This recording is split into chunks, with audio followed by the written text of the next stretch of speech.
Say hello to my little friend. Scarface wasn't just a gangster film. It was a fever dream of power, paranoia, and ambition filmed under real danger. Explosions misfired, extras fainted, the star nearly quit, and the violence that defined Tony Montana's rise was matched by chaos behind the camera. From banned scenes and secret rewrites to actors pushed to the brink, these are 15 weird things you never noticed about Scarface. The chainsaw scene almost got the film banned. It wasn't acting, it was terror. The infamous chainsaw scene in the Miami motel was so realistic that test audiences walked out trembling.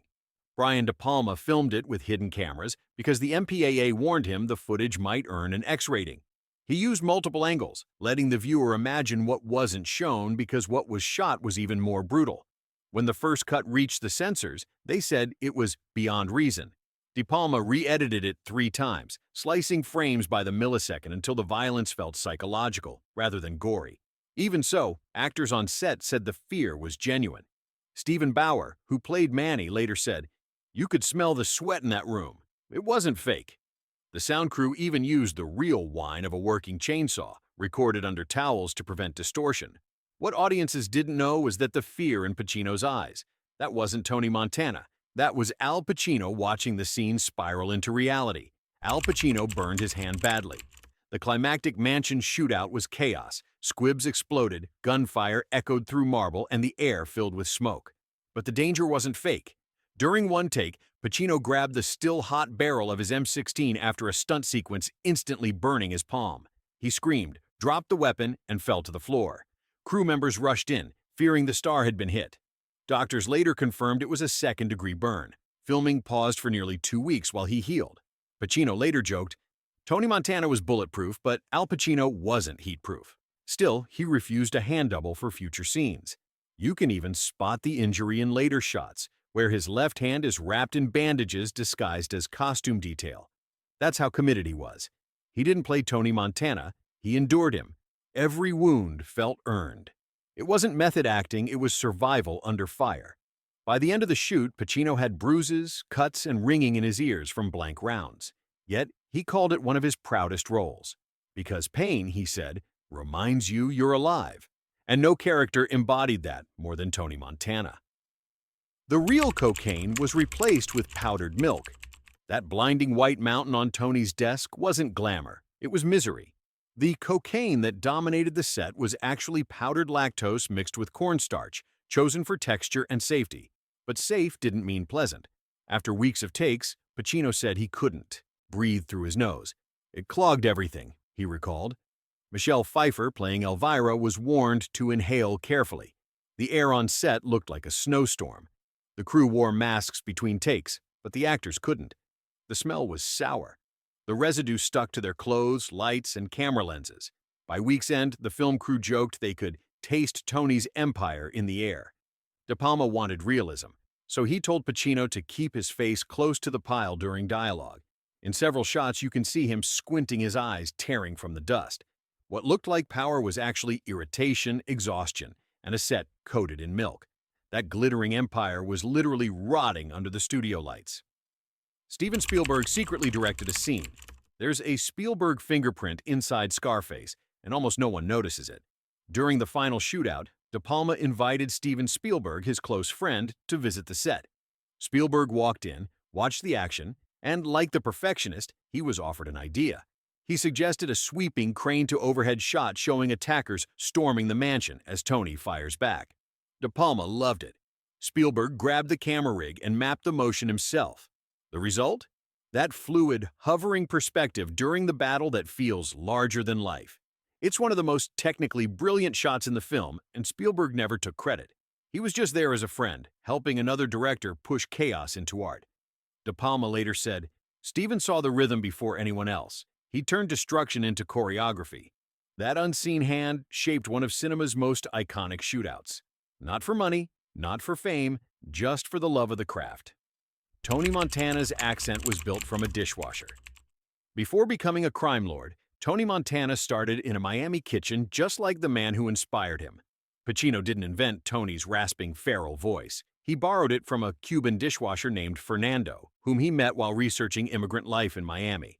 Pacino followed him for weeks, listening to his rhythm, his vowels, the way he emphasized anger and pride in the same breath. He had a rhythm like a drum, Pacino said. It wasn't English, it was survival. Fernando didn't know he'd inspired one of the most famous accents in cinema until years later. When reporters tracked him down, he smiled and said, "That's me, man. That's how we talk when no one listens." The accent became Tony's weapon, a sound that fused charm and menace, immigrant and predator. It wasn't a caricature. It was lived experience, filtered through a dishwasher's defiance. Michelle Pfeiffer was nearly fired for being too skinny. In early costume tests, studio executives panicked. Michelle Pfeiffer's frame looked too fragile for a leading lady. They claimed audiences would find her unhealthy looking. But De Palma refused to recast. He argued Elvira should look like decay wrapped in diamonds, a living symbol of Tony's hollow success. Pfeiffer took the note literally. She survived the shoot on a starvation-level diet: tomato soup, lettuce, and black coffee.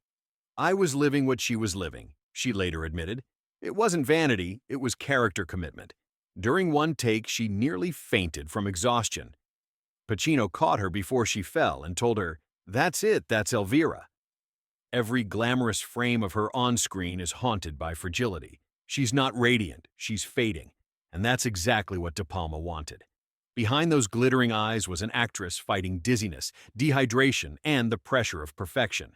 Its beauty on the edge of collapse, and it made Elvira unforgettable. Real gangsters advised the film.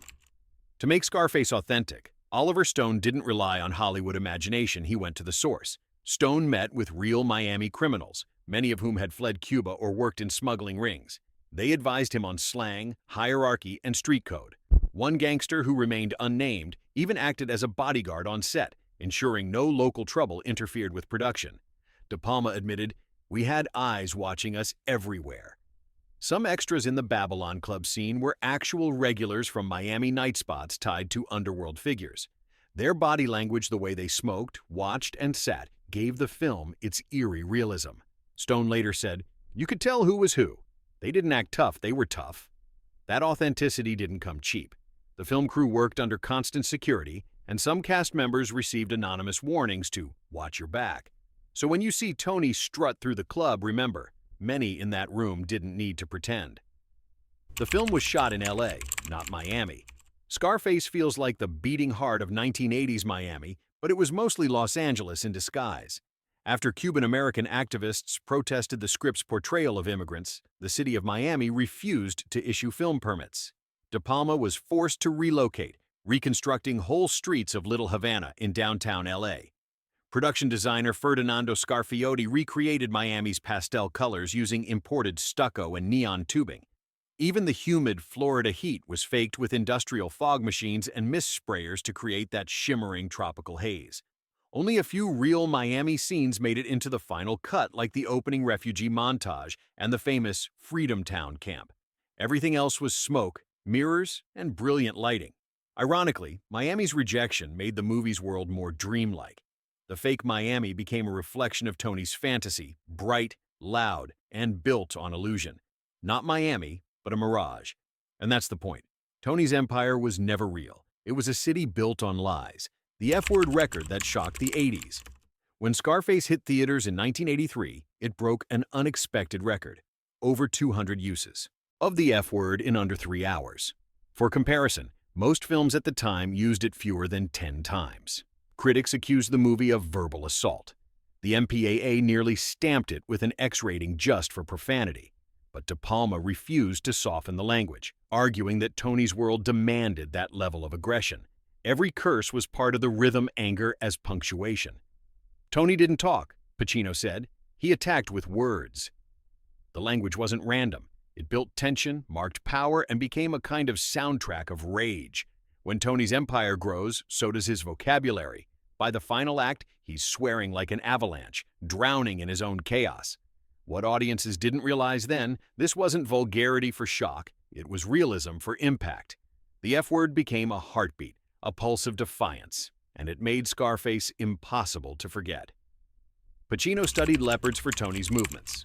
Before we continue, go ahead and like and subscribe, because this next fact shows Pacino's genius went beyond acting, it was pure animal psychology. Pacino built Tony's physicality from predators. He spent days at zoos observing leopards and jaguars, fascinated by how they moved in silence until they struck. "They never waste motion," he said. "Tony doesn't either." That's why in every confrontation scene, Tony prowls before he attacks. His shoulders roll forward, his eyes stay locked, his body always coiled.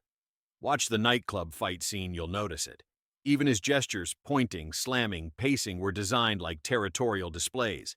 De Palma said Pacino choreographed entire movements like a boxer who thought in rhythm.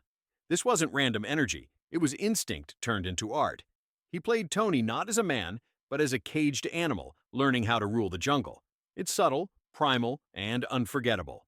Once you notice it, Tony Montana stops being just a gangster, he becomes a predator in a suit. The iconic poster was shot in 10 minutes.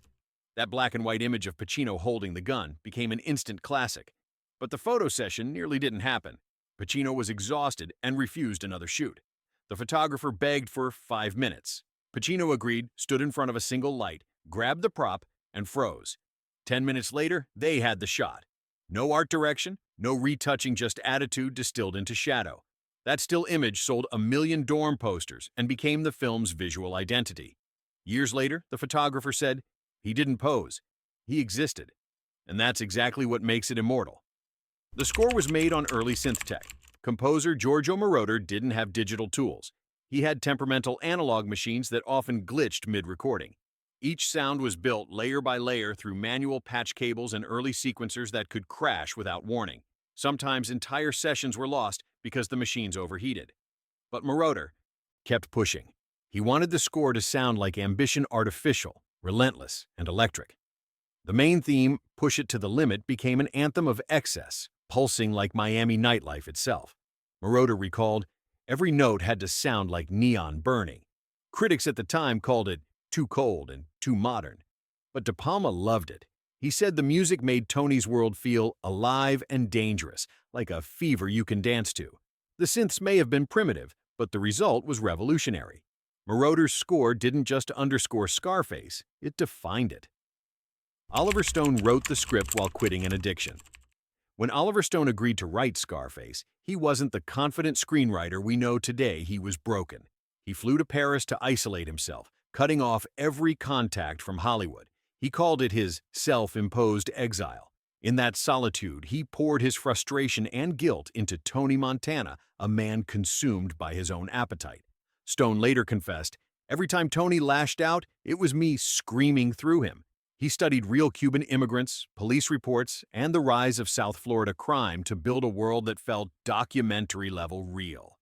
He wanted Scarface to expose the myth of the American dream gone rotten, a dream he himself was struggling to believe in. By the time he turned in the final script, Stone said he'd written himself clean. That's why Scarface doesn't just feel angry, it feels haunted. It's one of the rare scripts where the writer's war with himself bleeds through every scene. Pacino wasn't the first choice. It's hard to imagine anyone else yelling, "Say hello to my little friend." But Al Pacino wasn't Universal's first choice.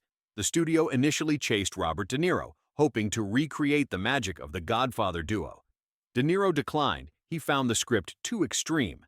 Next up was John Travolta, riding high from Saturday Night Fever. The studio wanted youth appeal, but De Palma felt he lacked the edge. Pacino, meanwhile, had seen the 1932 original and couldn't shake it.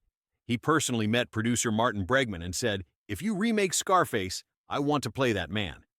After a tense reading, De Palma told him, "You're not playing Tony, you are Tony." From there, Pacino dived headfirst, learning Spanish inflections, visiting Miami communities, and transforming physically into the brash, hungry immigrant. That ferocity on screen wasn't imitation, it was possession. And that's why Scarface is unimaginable without him. He didn't just act Tony Montana, he unleashed him. The real Tony Montana existed, sort of. Tony Montana wasn't born from thin air. His name and personality came from a blend of real-life gangsters and Cuban folk legends that writer Oliver Stone and director Brian De Palma absorbed while researching Miami's underworld. One of the key inspirations was Tony the Butcher Camarada, a small-time enforcer tied to bootlegging rings in the 1930s, known for his violent temper and flashy taste. Another influence came from the flood of exiles after the 1980 Mariel boat lift. Among them were real ex-convicts deported from Cuban prisons. De Palma and Stone saw it as the perfect storm. Desperate men chasing the American dream through ruthless means.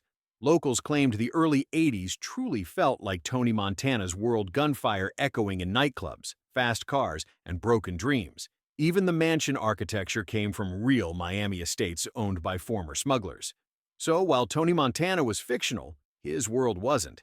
He was every hustler who refused to bow, every exile who clawed his way to the top, and every empire that burned under its own fire. Scarface was mocked, banned, and panned before it became legend. Critics dismissed it as vulgar, but time turned it into gospel quoted in songs, murals, and college dorms alike. Every frame, every shout, every gunshot hides a story of exhaustion, rebellion, and creative defiance. Because Scarface wasn't about crime, it was about the cost of wanting everything. If you learned something new today, hit like, share the video, and drop a comment. What moment in Scarface still chills you every time you see it? And remember, the world is yours.